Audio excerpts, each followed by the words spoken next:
It's the start of another fall semester, so I'm going to give you some pointers. And the first is, don't sign up for my classes. I like to have as few students as possible in them, not so that we can have really intimate, close discussions, but rather, I don't want to grade your papers. As a matter of fact, we'll cut down on the assignments and just do some big, high-stakes assignments at the end of the course and maybe around midterm, just like people have been doing since time immemorial with students. There's no need to have a lot of activities that build on each other and feedback. It's enough for me just to give you the F's that you so richly deserve after you've turned the paper in, and maybe I'll give it back to you 2 or 3 weeks down the line. Forget about any sort of final papers that you turn in. You're never going to see those.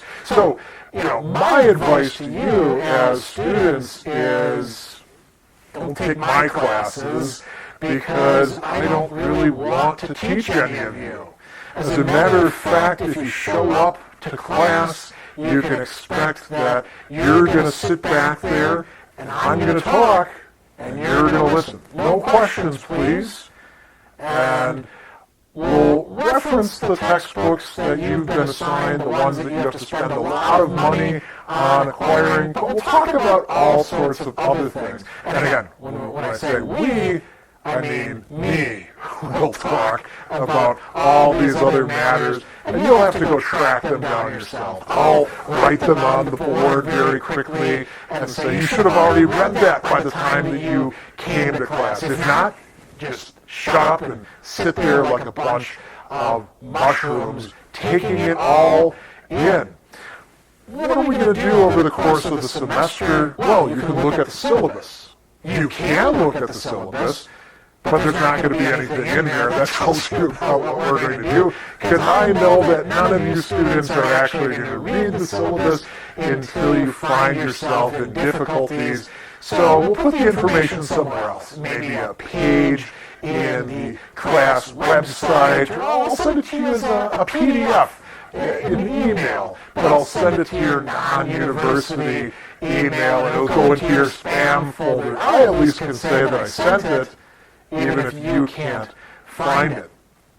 We'll quiz you each day at the beginning of class. We'll use a lot of paper as well, because, why go green and why take advantage of the course management system and website? I mean, we are only in the new millennium, so let's bring ourselves back into the 1980s. Maybe we'll even mimeograph some things for you. We'll have pop quizzes. When? You never know. That's what makes them pop quizzes. And maybe they'll have to do with the material. Maybe they won't. Maybe I'll test you on all sorts of other things. And, of course, these will all count. You're going to write some papers for my class.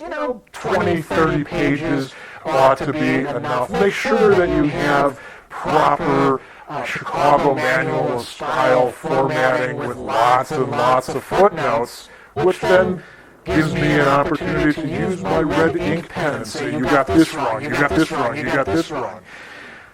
I'm going to be teaching you philosophy, which is, a discipline with a long, long history behind it, and we're going to try to make that as dry and dull and inapplicable as possible. And you might say, why? Shouldn't philosophy have something to do with my life? I'm not going to be a philosophy major. I'm going to major in business or communication or dentistry. Shouldn't philosophy, if I'm taking a class on it, speak to my concerns?